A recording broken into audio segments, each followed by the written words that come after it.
Project xCloud. So this is Microsoft's version of Google Stadia. It's their version of cloud gaming, and it's been in beta for a while now. But we are going to talk about it briefly since there's been a lot of hype and mixed opinions on Google Stadia that released last week. So we are going to talk about Microsoft's version.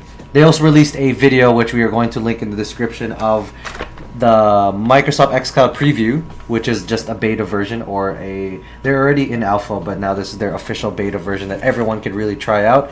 And by everyone, I mean people in America and Europe. Sorry, Canada, and sorry for everyone else. But they did say Canadians and a lot of other Asian countries are going to be able to use this service early next year, but right now it's limited to Europe and America.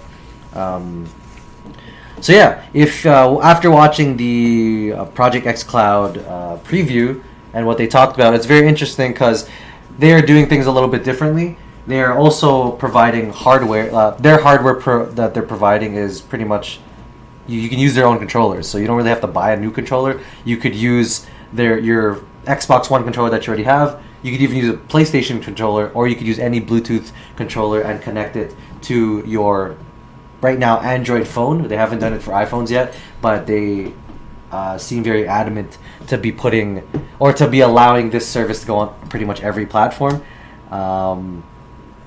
Yeah, so what up, Samosa King? Good afternoon.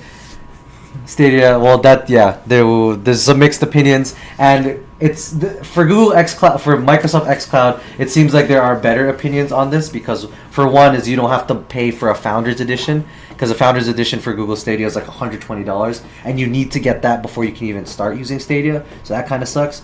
For xCloud, you don't even need an Xbox to even run this. You literally at the moment just need an Android phone and to pay for their streaming service. In this case, I don't know, I got kind of confused, but I think you still have to buy the game. Same through Google Stadia, but at least you don't have to pay for that extra $120 Founders Edition. And another thing in the preview that they announced is later next year they are going to integrate xCloud into Xbox Game Pass. So if you don't know what Xbox Game Pass is, it's pretty much like PlayStation Now, where you pay a monthly fee and you are available to play any game in their Xbox Game Pass library. So notable games on there are what's it called? Sea of Thieves. I think they have Outer Worlds on there. They have like old games. They have older Xbox games. They have the Lara Croft game. What's it called? Tomb Raider. There's a lot of games on there. So yeah, something like that I feel like would be a good integration with xCloud, since you already have the library available. I don't want to buy a service and then pay for the game as well. It just seems kind of like I already have a console. Why not just buy the game for the console?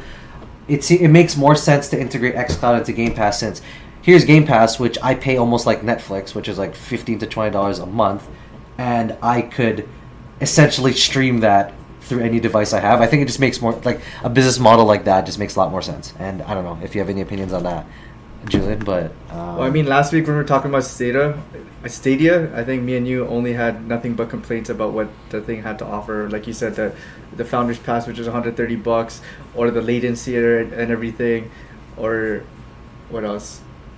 The lack of being able to play it on a lot of platforms already, compared to when we saw the video of the xCloud. Like, it seems like it's only in beta, but it also seems way more ready compared to the Stadia. So like when I was reading some of these articles, it doesn't seem like there's like lag is an issue, and also what you said about the controllers being able to be used, like any Bluetooth controller being able to use, that's an amazing thing. In the video, they even stressed that everyone has a choice. Like, Xbox believes that life is about making choices. So if you have a choice to choose what controller, as opposed to being forced to use and pay for $130 peripherals just to play their services, I think it's just a money grab for Google. Whereas Xbox, you can tell that they're more for the consumer and they care more about their consumers by just letting them do them. Yeah, exactly. So yeah, it seems like a good service, or a good start to their service that Microsoft is providing, and they're being very open with like developers as well. They're allowing developers literally to work right into the Microsoft cloud, which they're really stressing is going to be like is what Microsoft's really stressing when they're talking to these developers. They just work right into the cloud because we are going to be using that more in the future. So it's cool for them, developers, for the consumers as well, if they can keep this up. And yeah, we'll see how this streaming wars, how this streaming as a service war is going with Stadia and Microsoft. I know Sony has their own kind of service like this as well. They had PlayStation Now, and I don't they haven't really mentioned or put into detail of their next cloud gaming service. So it'll be interesting. We will see about that. Well, one more thing. I mean, next gen consoles are coming up soon, so, and I'm personally a PlayStation fanboy, so we'll see what happens in the next 2 years. But yeah, next gen console. It seems like next gen gaming in general is following the wave of like television and stuff, where everything's just streaming based and cloud based and everything. So the future looks like it's in good hands right now. So we'll see. Yeah, and it'd be cool to see. So again, like if we're gonna like link that to all the stuff we've been talking about before, Microsoft's making a lot of these moves that they know. Like they know they were kind of slacking with against the last PlayStation, so they're doing moves such as this, such as the cloud service. They're even working with Sony to do some stuff here. It'll be cool to see if xCloud can integrate with Mixer somehow, like because again, this platform is still very new, and they are trying their best by getting content creators onto this platform. So it'd be cool to see how they integrate xCloud and they integrate the new Project Scarlet into Mixer.